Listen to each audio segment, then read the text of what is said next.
This podcast is sponsored by nobody. Hey dudes, welcome to Splat from the Past, the only 80s themed horror sci-fi show where things can get totally radical. Now today I will be welcoming back the gorgeous, the talented, the beautiful, the all-around awesome Suze Lanier Bramlett, and we are going to nerd out on the entertainment of our youth, talk about film, television, and music from childhood. And it's been 4 years since we talked last time, and I'm going to be excited to find out, what her viewing and listening choices were growing up. It's going to be another great conversation. She's been on 4 other times. This will be her 5th time, and I cannot wait.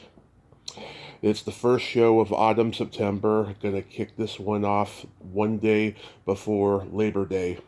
I've got toe curlers coming up, so keep your eyes peeled and take your shoes and socks off for the toe curlers. Before you know it, Halloween October will be here, and I am so excited about that. It's going to be another great season of Halloween October. Also, this Friday, September 6th, I'll be dropping Ask Tommy number 7, where I answer frequently asked questions from listeners and guests, and it's going to be a pretty hot one. So yeah, here is my new interview with Suze Lanier Bramlett.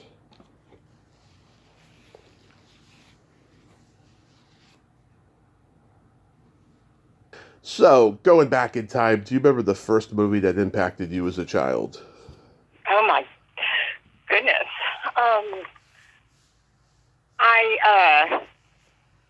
I think The Wizard of Oz was the first movie that I ever saw where it impacted me in terms of realizing film was such an exciting art form, and it looked like so much fun. And of course, I wanted to be Dorothy, and I loved the fact that it had music in it, and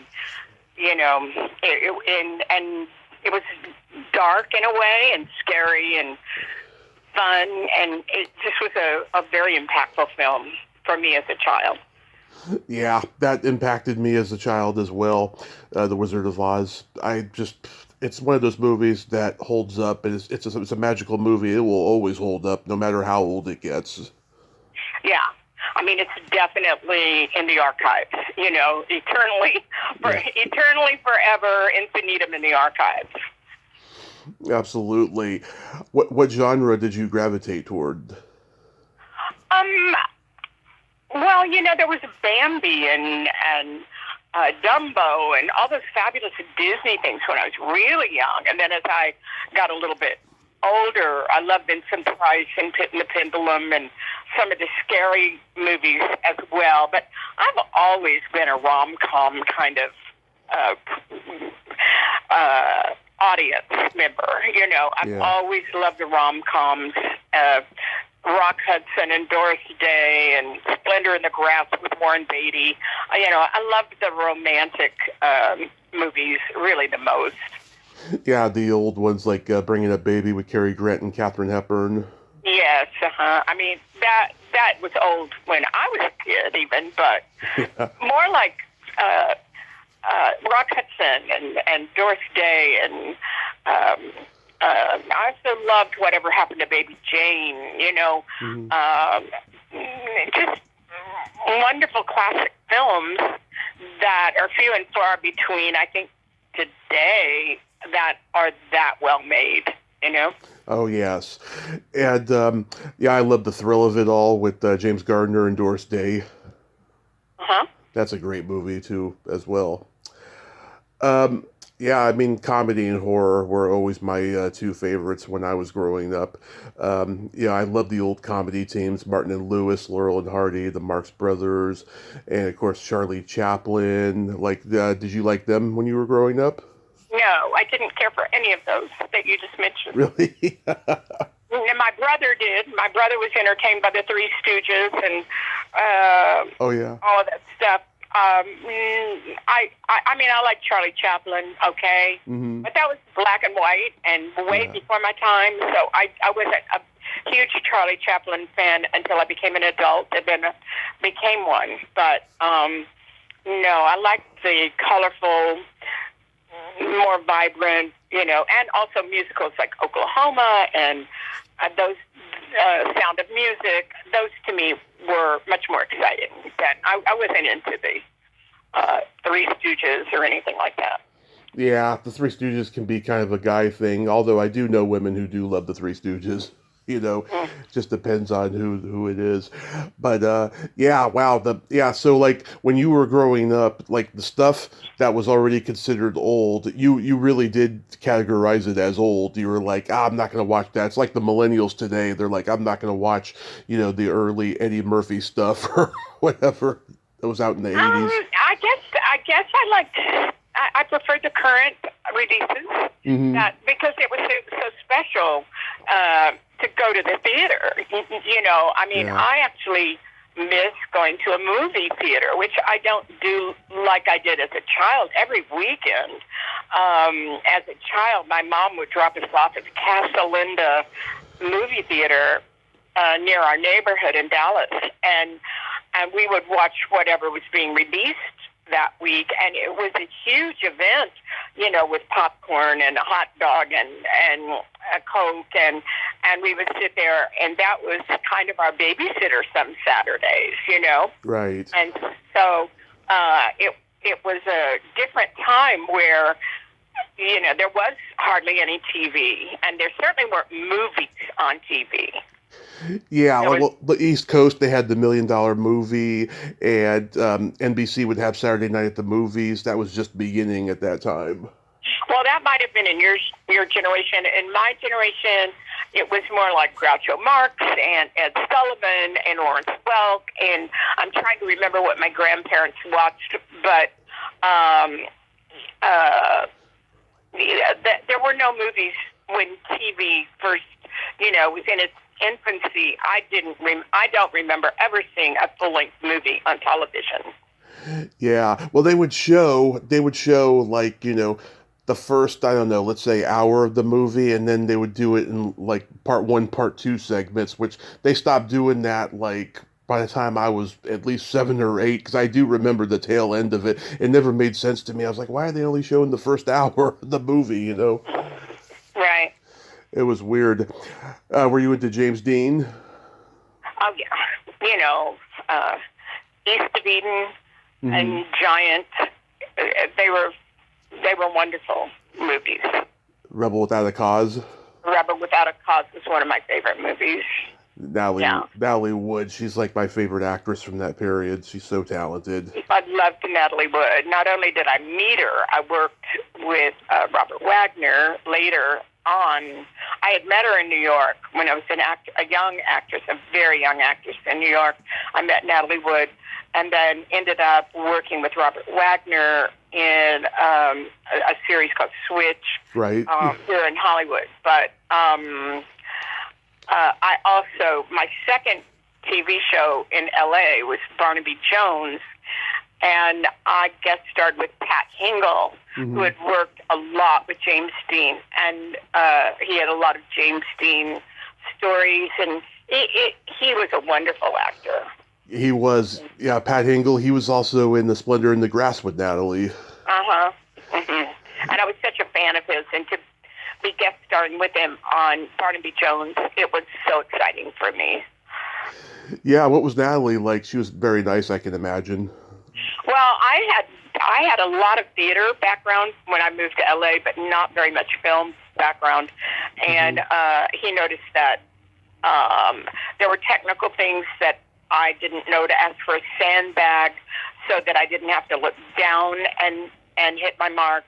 And so he said, he started teaching me. He spent the whole week having lunch with me and teaching me tricks on the set that you don't learn in acting school. And I teach acting, and I try to teach some of those tricks that Pat Hingle taught me on the set. So I was very blessed to be able to work with him. Yeah. How about, were you at Elvis? Yes, very much. But when the Beatles came along, I dumped Elvis. Yeah. I got more into the rock and roll and Bob Dylan. I was very much into Bob Dylan, but my favorite of all time in high school was Ray Charles. Oh, I loved Ray Charles. Yeah. Yeah. Ray Charles was always my favorite. Probably still is today. Yeah, my mom indoctrinated me into being an Elvis fan. We had everything Elvis, his books, his movies, those gold plates. I'd get her, like, Elvis ornaments for Christmas. I mean, she loves Elvis. Did you have any movie crushes growing up? Warren Beatty, for sure. Uh-huh. Yeah. Yeah, when Splendor in the Grass came out, Warren Beatty ruined any kind of potential boyfriend for me. Because if they didn't look like that or were that sexy, I really thought they were less than. And that's a pretty high measure to compare to. But that was my first movie crush, was Warren Beatty. Yeah, Cary Grant for me. My mom had a paperback book of Cary Grant, and it had all these beautiful pictures of him in there and stuff. And he was always one of my favorites as well. Did you ever meet Cary Grant? Don't think so. I don't remember. I don't think so. But I did meet Warren Beatty, so that was pretty cool. How was that? Only at a party and very briefly, so I don't really know Warren Beatty. Yeah, but what was Warren Beatty like? Well, I mean, like, I've only met him briefly. He was very sexy and cute, and he was not a disappointment when I met him in the flesh. He was just as cute as he was on screen. Mm-hmm. That's cool. Do you remember your first drive-in experience? My first what? Drive-in movie experience? Well, no, I don't remember that, actually. My parents liked to go to the drive-in, and that was a very special thing that we would do as a family sometimes. I never remember loving it as a little kid because three of us would be crammed into the back seat of the car, and my parents would be smoking cigarettes in the front. And though the windows were generally lowered, we were inundated with cigarette smoke. I always found it somewhat miserable. But as a teenager, we liked to go to the drive-in. So, in high school. And that was kind of just asking for trouble, really, I don't remember movies per se that I saw at the drive-in, but I do miss the drive-in format, that most of them in the United States are closed down. I know, it's sad. My parents started taking me when I was 2, and I can remember every movie my parents ever took me to because I think it was that emotional for me, and that set me up for my future, Mm-hmm. So getting into television, did you watch like all the classic sitcoms of the 50s and 60s growing up? Oh yeah, I love Lucy. As an actress, I learned a lot from watching I Love Lucy. I watched. I liked Karen Valentine on Room 222, and I liked any sitcom that the old ones. Father Knows Best. I watched that a lot. Yeah. And I learned technique from watching what the other actors were doing. But they had a speech pattern that doesn't carry over. There was a acting accent that people used, and I find that people don't use that accent anymore. It wasn't British. It was just a tiny bit more theatrical than when I moved to Hollywood, and things were much more real. Yeah, did you ever notice the interesting arc of sitcoms, like in the 50s, right? There was all these wholesome, squeaky clean all-American families on TV, and then in the 60s you get all these campy, fantasy-based sitcoms, and then once the 70s rolls around, James L. Brooks, Norman Lear, Gary Marshall, they change sitcoms forever with social commentary. It's a very fascinating arc in such a small amount of time. Oh, yeah. And my first show ever in Hollywood was with Gary Marshall. Happy Days. So that was my very first job here, and it was fascinating. And he was amazing even then. It's been a while since I've seen that episode with you on it. Was that when they were still shooting on film, or was that in front of the audience? Film. It was film. Mm-hmm. Yeah, some people say that the film version of Happy Days was better. I don't know. I think they're both great. I don't know. You mentioned before the Beatles, so you remember the Beatles on Ed Sullivan? Yes. Yeah. How did you feel when you first saw them? Had you already heard their songs on the radio? My girlfriend, let's see, her name was Charlene from high school. She was one of the wild girls, and she wore this huge, she was from New York, or back east somewhere, and she had this huge black beehive hairdo that she wore in high school. And she smoked cigarettes, and my mother had forbid me to hang out with her. But, of course, I did anyway. And she was the first person I know to own a Beatles record. And I went over to her house one day, and she played me the Beatles, and I just dropped my jaw, and I was in love with the Beatles after that. Yeah. Yeah. And Mitzi McCall and Charlie Brill were the husband and wife comedy team that went on afterwards. I had them on a few years ago. Mitzi just passed away this summer, unfortunately. They told me a very funny story. So John Lennon saw them getting Coca-Colas out of the machine backstage before the show, and he knocked on their dressing room door and said, "Excuse me, I'll need a Coke for Ringo." They didn't know who Ringo was yet. All they knew was that the Beatles were these four guys that were making all the kids crazy. They didn't know any of the names. So Mitzi was like, "A Coke for Ringo? What's that, a Jewish holiday we don't know about?" That's funny. That is brilliant. I knew Misty. She was great. Yeah, oh, a sweet lady. Tough as nails, but sweet lady. Mm-hmm. Yeah. My mom got to meet the Beatles backstage when she was 10 at the Cow Palace. And back then, nobody was really bringing cameras or taking selfies. So she just got their autographs. And my uncle accidentally threw the autographs out. God. Oh, that's unfortunate. Oh, to this day, she will not forgive him. Never. Did you watch The Twilight Zone? Not a lot. I would watch it occasionally. I have never been a great audience member for scary anything. Mm-hmm. And though I, of course, make horror movies, I never really loved watching them. They make me uncomfortable. Right. If I'm going to relax at night, I've probably watched Schitt's Creek 2,000 times. I know those characters. They feel like family, and I like lighter things to watch. Unless it's a horror night with friends, and we're gonna, just get together and get scared. Yeah.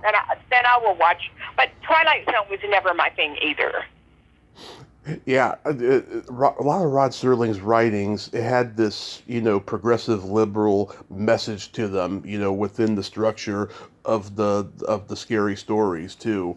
He did a lot of anti-war stories because he had been in the war, and he saw a lot of anti-Semitism and racism going on, and so he put all these brilliant, social commentary stories together on that show. Yes, and undisputably, he was a genius, mm-hmm. And before his time, actually. But and I would watch it sometimes, but and I appreciated what he was doing. It's just if I'm going to pick something to watch, I wouldn't have watched it. But he was just a genius. Right. Now. It seemed like you were very choosy with the comedians that you were into. So what comedians did make you laugh when you were growing up? Well, Lucy for sure. Mm-hmm. Carol Burnett for sure, who I also had the honor of meeting, and she encouraged me to leave Dallas. I met her in Dallas when I was a teenager, and told her I wanted to be an actress, and she said, "Well, you have to leave here, honey." And gave me some names of people to call when I got to New York, which I thought was quite incredible of her. And I loved Carol Burnett. I gravitated more to the funny women. Jerry Lewis didn't do it for me, really. I thought he was kind of silly and stupid. But I really preferred the female comedians. Phyllis Diller? Not really. Not really. It had to have enough reality to it. I think Carol Burnett is truly a genius. She is. She's still going, too. She's still going. And she's still going. Not only is she an amazingly wonderful person, she is... I could watch her work every minute of the day. She's amazing. She is very amazing. Also, I liked Lily Tomlin a lot. Lily Tomlin. Those are the ones that come to mind. The first comedy album I ever heard was Lily Tomlin's This Is a Recording. Brilliant. Mm-hmm. Brilliant album. Do you remember the first music album you ever bought with your own money? Oh, gosh. I'm trying to think. The first music album, because I did buy a lot of them. It might have been Ray Charles, but I know I can't remember exactly which one. But I also liked I think Paul Peterson. Oh yeah, he had an album out. Yeah. Donna Reed show. I remember in high school, put a big poster of him in my bedroom. And I think he had an album, and I might have bought that. Yeah. The Betty, what was it, the Donna Reed show? The Donna Reed show, yeah. Yeah. I loved that show, because I had this little, schoolgirl crush on Paul Peterson. I met him once when I was 7. Me and my mom went to a meet and greet at our local shopping mall. It was like the Nick at Night TV stars, and he was very nice to us. We got his autographs. And, yeah, it was called My Dad. That was the name of the song. Paul Peterson, My Dad. I think he had an album out, and I think he was the first one that I bought an album. That might have been my first album. Lollipops and Roses was the name of his first album. And Shelley Fabre did Johnny Angel. Yes, I loved all that. And I loved her, too. Yeah, she's one person I would love to interview, but unfortunately I can't get the connection right now. Yeah, do you remember your first concert? Yes, it was the Beach Boys. Oh, I saw them in 2016, or I think it was 2015 or 16, and John Cowsill was their drummer. There was only Mike Love and Al Jordan left in the group. But when you saw them, they were young and in their prime.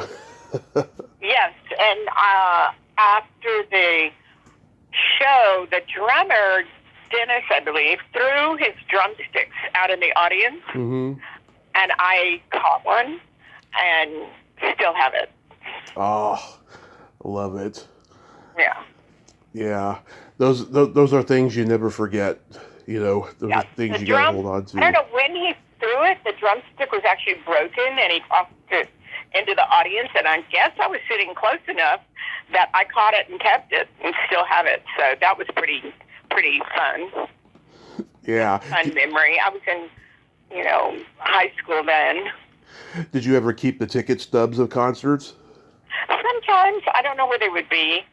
I never saw the Beatles live, though I met all of the Beatles personally, except for John. Yeah. I never met John. Yeah, I have a couple ticket stubs, not as many as I'd like, unfortunately. But I saw the Monkees live, and they drove off the field in a Cadillac. There's only 3 of them. So tell me about the Rome trip. Was it super fun? Yeah, I had a knee replacement, and I thought in last November, and I thought And my girlfriend is in a writing group of mine, and the writing group takes place on Sunday. As a matter of fact, we just hung up the phone about Zoom.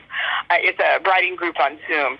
And so a third of us are in Europe, a third in New York, and a third in LA. And we all meet at the same time on Zoom for LA time, which I'm in. It's 11 o'clock on Sunday morning.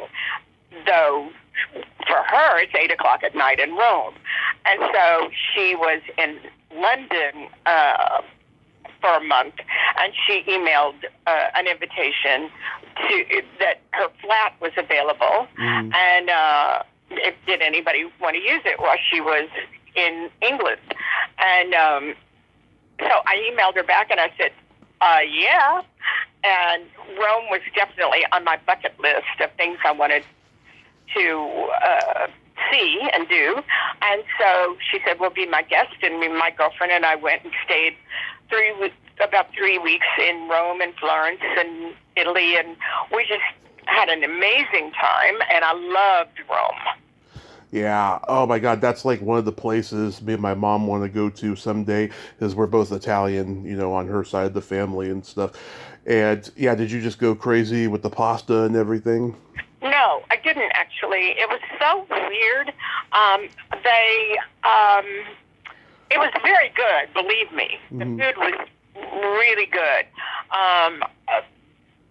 But I did not go crazy. And I thought that I would go crazy on the pizza, because I've never been a huge pasta fan, but I do like pizza.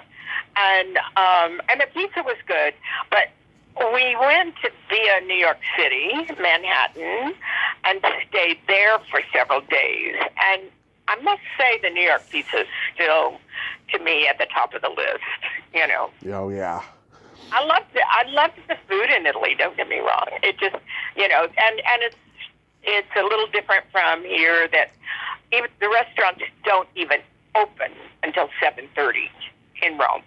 And there's no way to get, there's not, and nobody eats early. They all eat later, like 9 o'clock. Wow. At night, of course. At night, yes. Nobody eats it. The restaurants, you can't even find a restaurant open until 7:30. Wow. At night, yeah. That is crazy. I actually like that. I like that lifestyle a lot. Yeah. A lot of sidewalk cafes there. Yes. Every restaurant had a sidewalk cafe. Every single one of them. That's amazing. Did you have any croissants? Yeah. Mm-hmm. That's French, but yes. Yeah, I know. I just totally brain farted. I was like, wait, that's a French thing. Yeah. Yeah. What kind of pizza do you generally like? Well, I'm very different. I do love anchovy pizza and garlic, and not so much pepperoni or sausage or anything like that.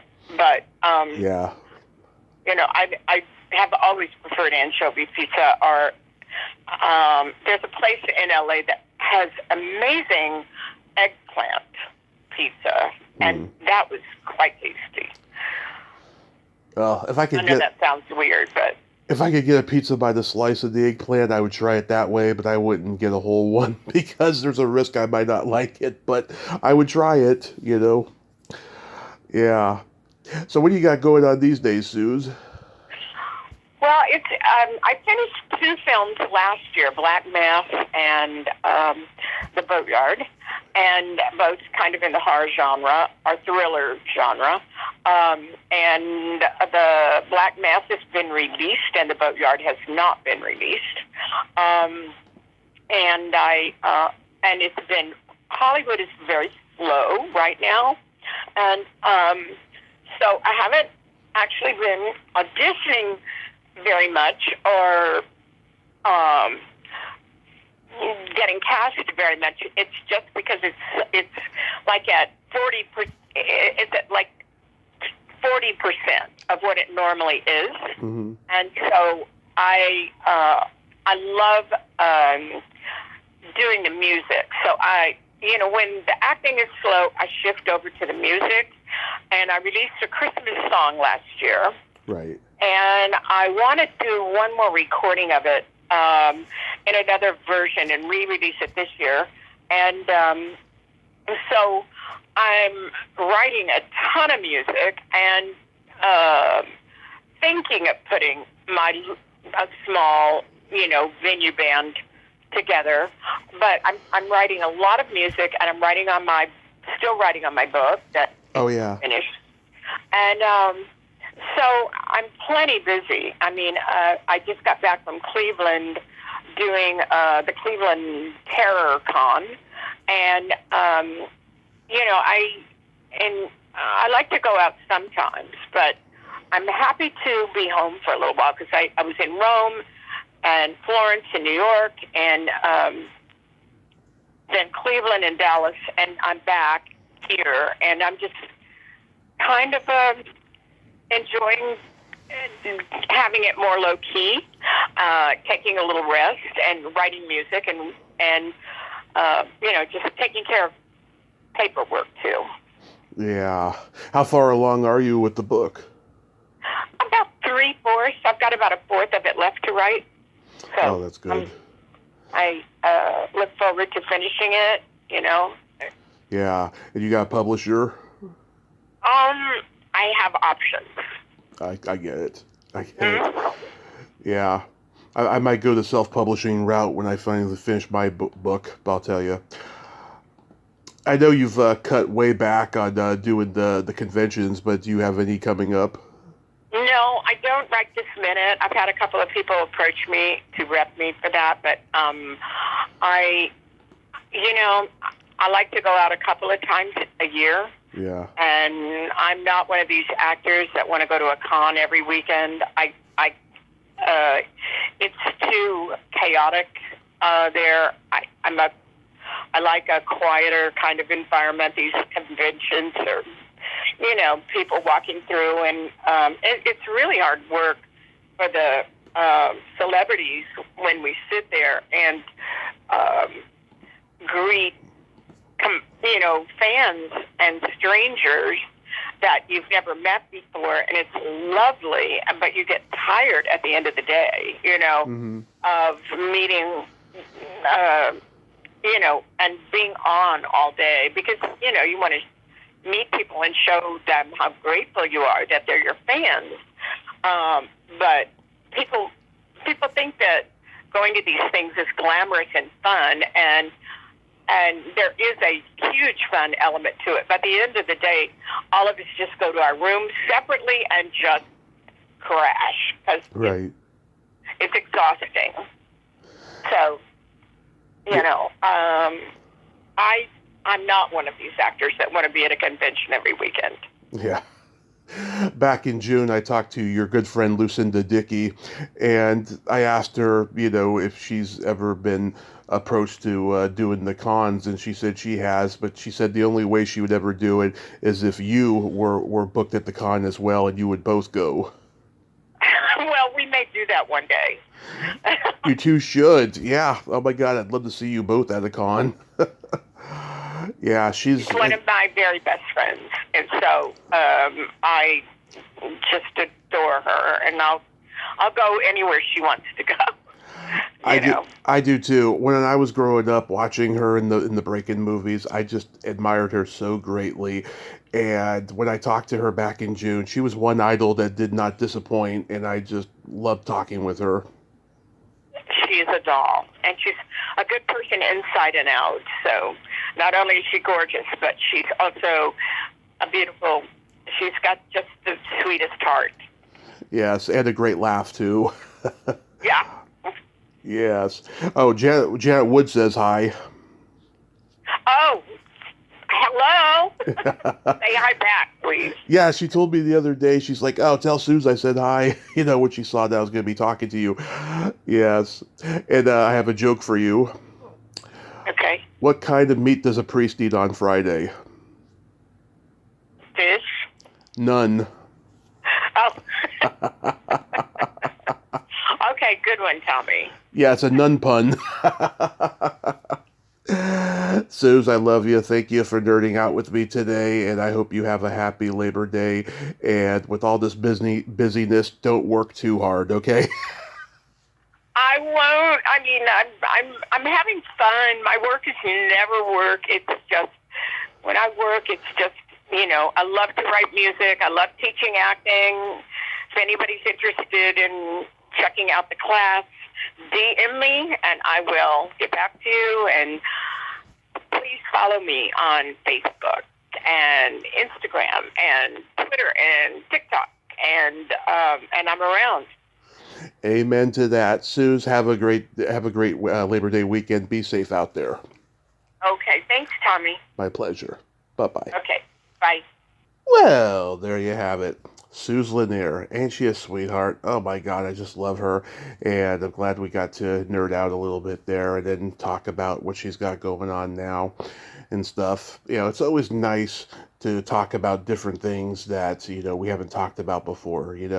If I had realized 4 or 5 years ago that nerding out was a perfect way to have a second, third, fourth, fifth conversation with a guest, I would have done it then instead of getting repetitive talking about the same old things. So it was a great conversation. I loved it.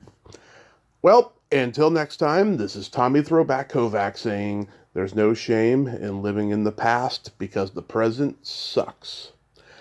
Later, dudes. Happy Labor Day. The anniversary of the first pregnant woman.